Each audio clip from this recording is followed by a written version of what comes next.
ce matin, on a rendu un hommage à un ami, à un compagnon, à un maître qui nous a quittés, hélas, hier. Et on voudrait illustrer la transmission et terminer cette journée par un message d'ouverture, de mise en perspective, d'avenir.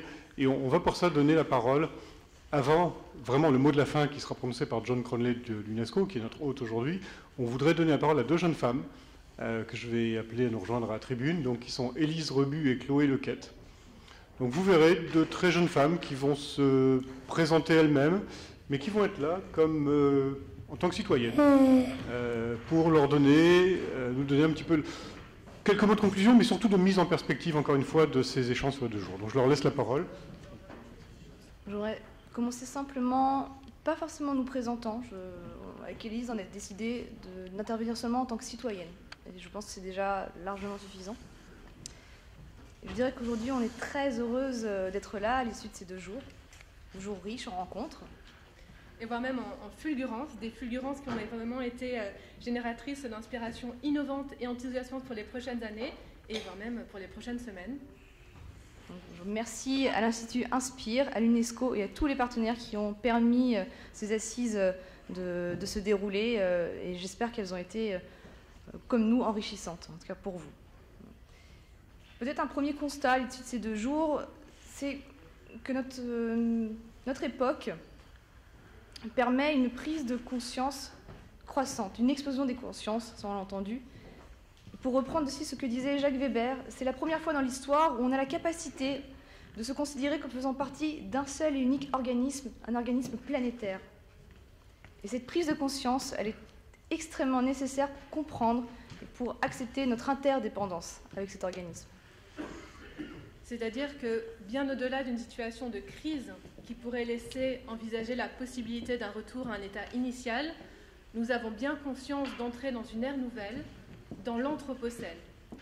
Aujourd'hui, les activités industrielles, mais aussi la puissance des sociétés actuelles, ont largement changé la donne et ont fait de l'humanité une nouvelle force de changement géologique au sein de la planète.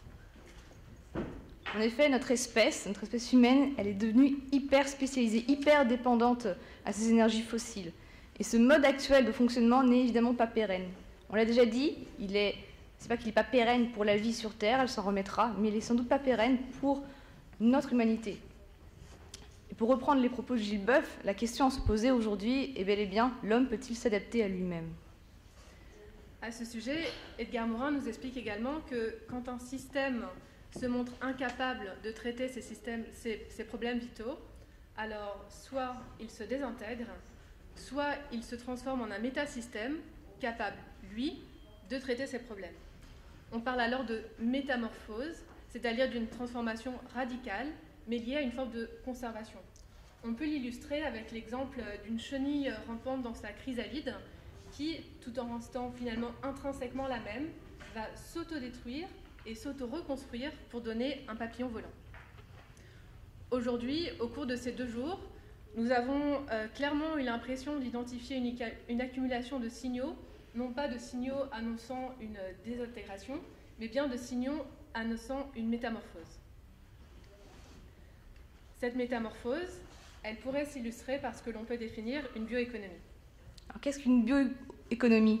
Finalement, c'est surtout l'opportunité, ou des opportunités, résultant d'une nouvelle façon d'envisager la place de l'homme dans cet écosystème planétaire. Peut-être aussi qu'il y aurait certaines choses à aller chercher du côté de la démarche du biomimétisme, c'est-à-dire de l'inspiration du vivant. Car en effet, en tant qu'espèce animale, nous devons redevenir compatibles avec l'écosystème, avec la biosphère. Nous devons essayer de respecter les stratégies sélectionnées par l'évolution. Et pour reprendre encore une fois les termes de René Passet, nous devons réussir à réintégrer l'économie au sein de cette biosphère. Donc c'est une réflexion très globale qui nous invite à changer nos paradigmes habituels. En effet, on a tendance à rechercher une forme de solution monolithique qui pourrait remplacer une forme d'hégémonie du pétrole, mais finalement cette bioéconomie nous invite à reconsidérer des schémas totalement différents, des schémas beaucoup plus locaux, des solutions plurielles, adaptées aux spécificités des territoires, des ressources dont ils disposent et des activités. Alors concrètement, Quelle est cette forme? Quelle forme prend cette bioéconomie? On a beaucoup parlé au cours de ces 2 jours de nouvelles types de valorisation de la biomasse. On a vu qu'il y avait beaucoup d'utilisations possibles de cette biomasse pour remplacer le pétrole avec des produits biosourcés. À mon sens, c'est une piste, mais il faut absolument que cette piste-là ne néglige pas les conséquences de l'utilisation de ces procédés. Et elle doit aussi permettre la prévention, la sauvegarde de la biodiversité. Et ceci est une nécessité. Plus largement, la bioéconomie nous invite aussi à considérer de nouvelles sources de création de valeur. On peut citer à ce titre l'économie de fonctionnalité. Donc cette économie de fonctionnalité consiste non plus à se baser sur la vente d'un produit en tant que tel, mais plutôt à favoriser l'usage de ce produit et des services associés. Par exemple, dans le milieu des années 90, IBM a finalement décidé d'arrêter de vendre des ordinateurs et de se concentrer sur des activités de service. De même, on pourrait imaginer, pourquoi pas, que les industries produisant et fournissant de l'énergie utilisent la méthode Novus, donc nouvelles opportunités valorisant les usages et les services, donc méthodologie développée par Inspire. Et pourquoi pas que ces industries qui fournissent de l'électricité se concentrent sur des activités de service visant à améliorer l'efficacité des systèmes énergétiques et pourquoi pas à réduire les consommations d'énergie. Alors comment soutenir cette bioéconomie? Qu'est-ce qui pourrait permettre l'émergence de cette nouvelle forme de société? Alors tout d'abord, un des points qui est très largement ressorti pendant ces 2 jours, c'est la nécessité de soutenir la recherche. Donc bien sûr, sans oublier la recherche fondamentale, et encore une fois, pour permettre toutes les fulgurances permises par cette recherche fondamentale, mais aussi de favoriser une recherche transdisciplinaire. En effet, le développement disciplinaire des savoirs a favorisé leur spécialisation et aussi leur morcellement. Aujourd'hui, quand on parle de sciences de l'écologie, on parle finalement de systèmes complexes où les parties et le tout vont s'auto-organiser et s'entreproduire. On a aussi beaucoup entendu qu'un des éléments intéressants et importants pour soutenir cette bioéconomie, c'était le fait de créer plus de liens, peut-être de créer une nouvelle gouvernance, une gouvernance participative, et surtout créer du dialogue. Pour reprendre ce qu'a dit Luc Guyot, ce dialogue doit permettre d'arrêter d'en parler, d'arrêter de parler des choses, tous ces éléments tabous. Le dialogue est vraiment une piste de solution importante et sans doute que des nouvelles technologies comme la technologie de l'information, donc Internet, sont des outils intéressants pour arriver à cette nouvelle mode de société plus collaborative et des sociétés qui accepteraient aussi bien plus la complexité. Alors, on parle de sociétés plus collaboratives et finalement, elles pourraient être intrinsèquement favorisées par cette bioéconomie. On est habitué à utiliser des ressources fossiles, c'est-à-dire des ressources très localisées et accessibles essentiellement à un nombre restreint de personnes. En passant vers la biomasse et d'autres énergies de type renouvelable, on a un accès beaucoup plus égalitaire finalement à des ressources beaucoup plus abondantes sur toute la surface du globe.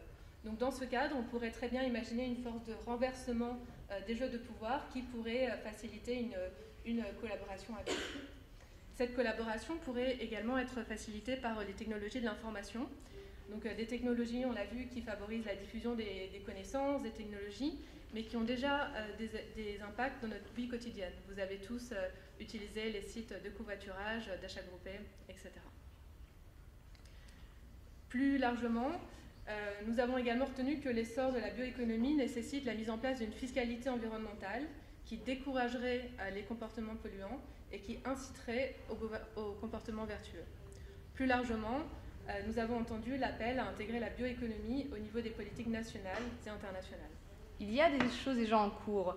Un bel exemple, c'est ces assises, donc aujourd'hui. Mais c'est aussi peut-être la Hollande qui a décidé de nommer un responsable de la bioéconomie, un responsable transministériel. Nous ne pouvons que inviter la France à développer une telle stratégie. Et le concept de bioéconomie a également le vent en poupe dans les arènes internationales. Nous l'avons entendu, la Commission européenne a développé sa stratégie européenne de la bioéconomie à l'horizon 2020 et a également ouvert un observatoire de la bioéconomie. De même, l'OCDE et le gouvernement américain se sont eux aussi emparés de ce concept.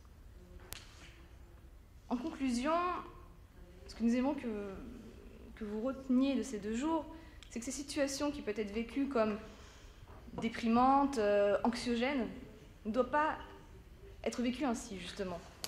Voyons ici les prémices d'un changement désirable. Et je reprends la pensée de Tristan Stewart dans la préface de La Grande Bouffe, de La Grande Surbouffe, excusez-moi, de Bruno Lost, qui dit, en quelque sorte, que plutôt que de se sentir coupable, notre époque est une formidable opportunité de se sentir responsable et que tout adulte aspire à devenir responsable. Repensons aussi la finalité ou les finalités de nos sociétés. Basons-les sur le bien-être, sur le bonheur. Est-ce si impossible, si utopique d'imaginer un humain, un nouvel humain, plus collaboratif, plus égalitaire, plus solidaire, plus humble, sans doute plus sobre et plus heureux? Il me semble que Banqui nous a donné un très bel exemple tout à l'heure de cet humain. Finalement, la métamorphose amorcée semble bien démarrer. Toutes les solutions, certes, ne sont pas définies, mais les forces sont bel et bien en marche et les solutions suivent. Merci. Merci beaucoup à Chloé et Élise de ces mots de synthèse qui très largement me coupent l'herbe sous le pied. L'herbe génétiquement modifiée destinée à fournir de la biomasse utile pour la production d'énergie, je n'en doute pas, mais quoi qu'il en soit, toujours coupée sous mes pieds. Mais néanmoins, je crois qu'il y a 2 ou 3 points qu'il est utile que j'aborde en conclusion. Le mot de la fin, s'il n'y en avait qu'un, ce serait merci. Merci à vous tous d'avoir permis que ces sujets soient abordés ici à l'UNESCO. Merci de nous avoir permis de profiter de la richesse de ces débats et donc de pouvoir réfléchir à notre niveau et, pourquoi pas, avec vous, aux différents titres que vous avez, sur les suites qu'il y aurait lieu de donner, à travers, pourquoi pas, les activités de l'UNESCO ou à travers ce que d'autres institutions ou personnes feraient. Je n'ai pas pu tout suivre moi-même, pour des raisons qui tiennent avant tout à des contraintes bureaucratiques. Nous sommes à la fin de ce que nous appelons dans notre jargon un biennium, puisque nos budgets fonctionnent sur 2 ans. Et vous imaginez que la clôture d'un biennium et la préparation de celui qui va suivre tout de suite après les vacances de Noël implique une quantité de tâches ingrates et indispensables qui est peu compatible avec la participation détendue aux discussions intellectuelles.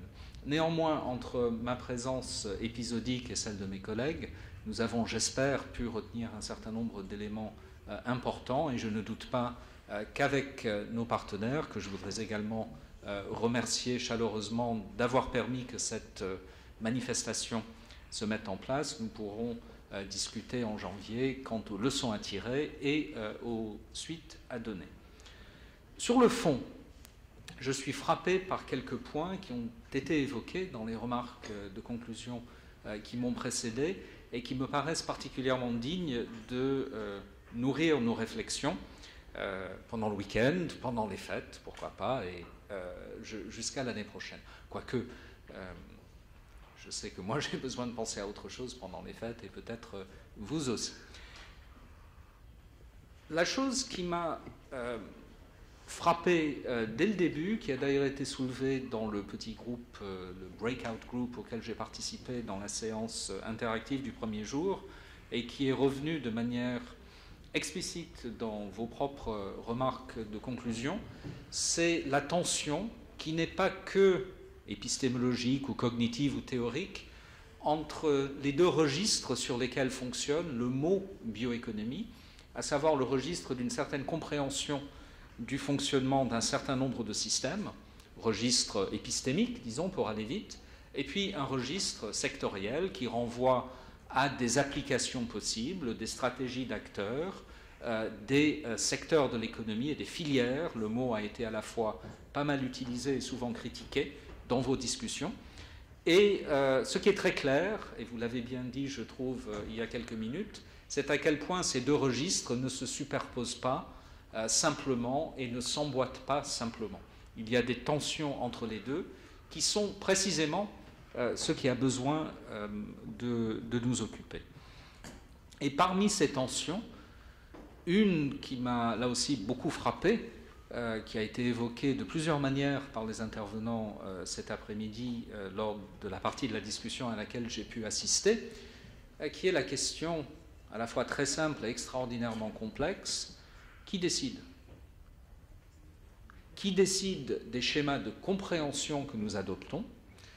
Qui décide des objectifs que nous nous donnons? Qui décide des applications qui sont légitimes et qui ne le sont pas? Qui décide comment appliquer les différentes applications? Et je suis frappé par un paradoxe qui est, je crois, commun à beaucoup de ces domaines où les questions sociales transformatrices se posent à la lumière ou dans le contexte d'évolutions scientifiques et technologiques elles-mêmes transformatrices. À savoir que nous avons besoin à la fois de beaucoup d'expérimentation et d'un rapport critique et prudent au principe même de l'expérimentation. Et ça, c'est un vrai paradoxe qui est assez nouveau finalement dans l'évolution conceptuelle de la science et de la technologie. Il y a des enjeux pratiques qui, depuis un siècle au moins, l'anniversaire de la guerre de 1914 est là pour nous le rappeler très bientôt, montrent que l'application de la science et de la technologie, y compris à titre expérimental, n'est pas simplement l'expression neutre et voire a priori positive de la curiosité scientifique. La chimie industrielle moderne est née avec les développements militaires des gaz toxiques à usage militaire.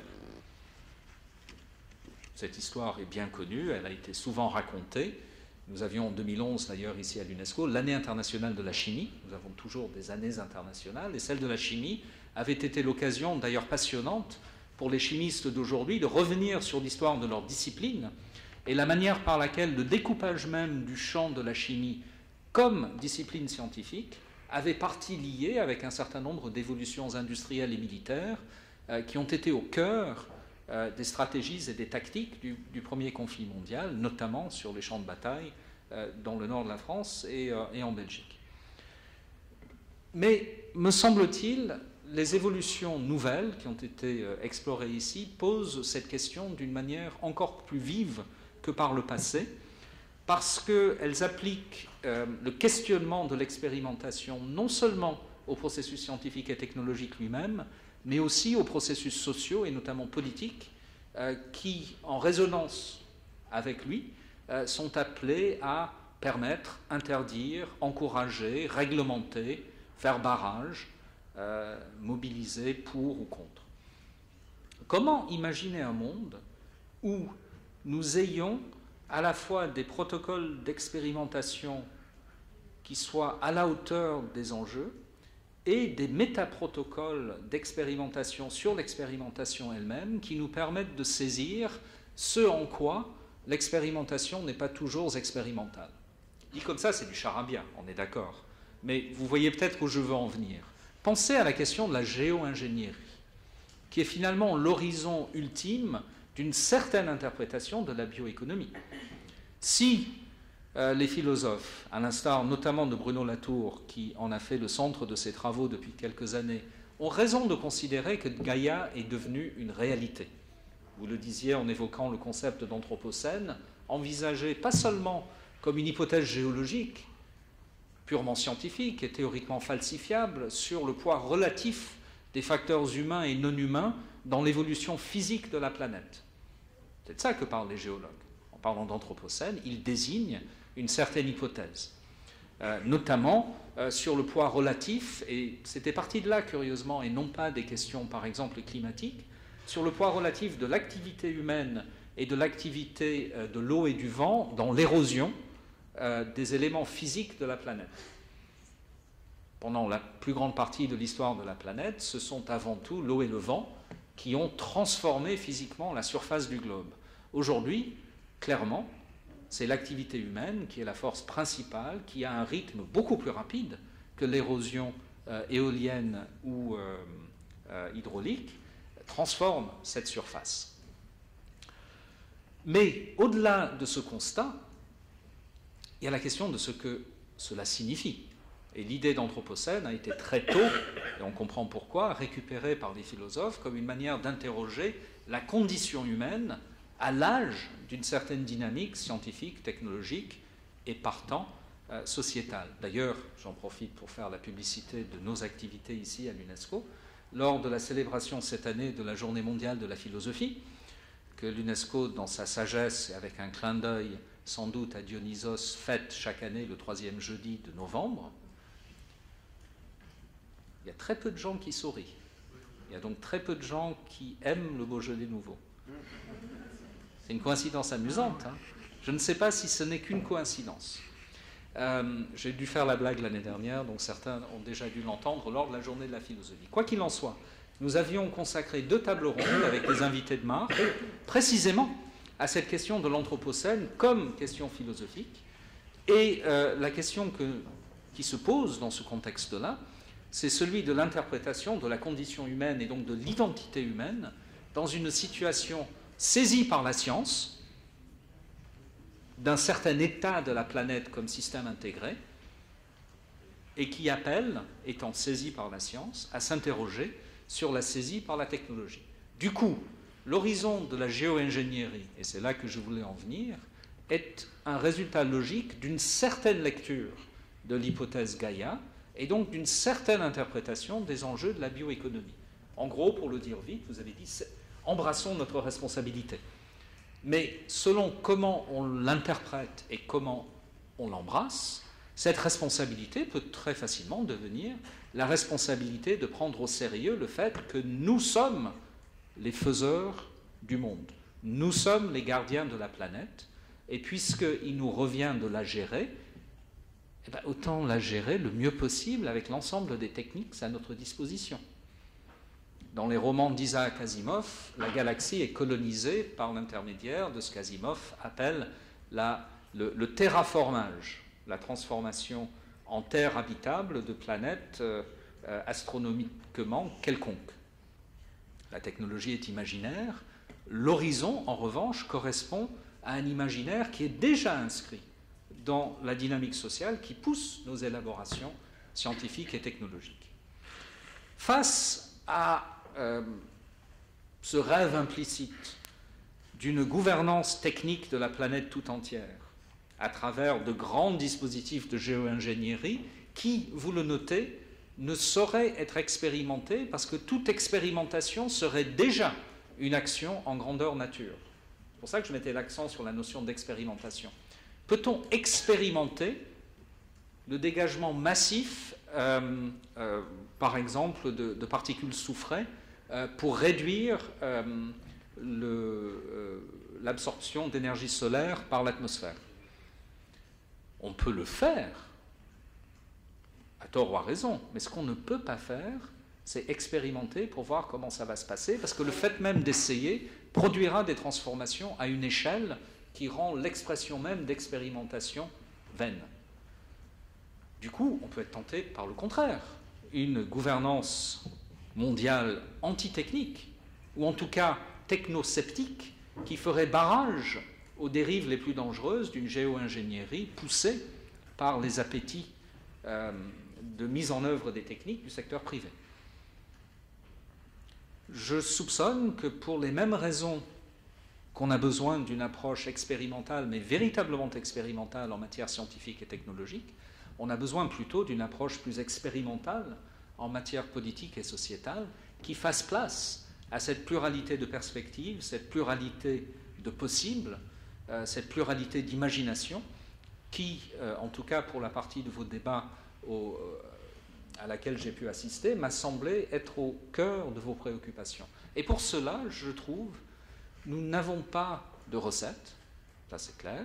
Je ne suis même pas sûr que nous ayons, comment dire, un schéma directeur, un schéma de pensée, un ensemble d'idées à notre disposition qui nous permettrait de penser le problème.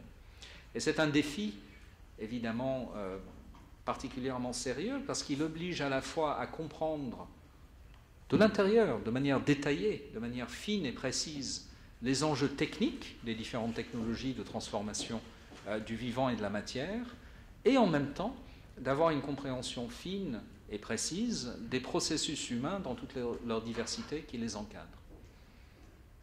Ça, c'est un défi intéressant.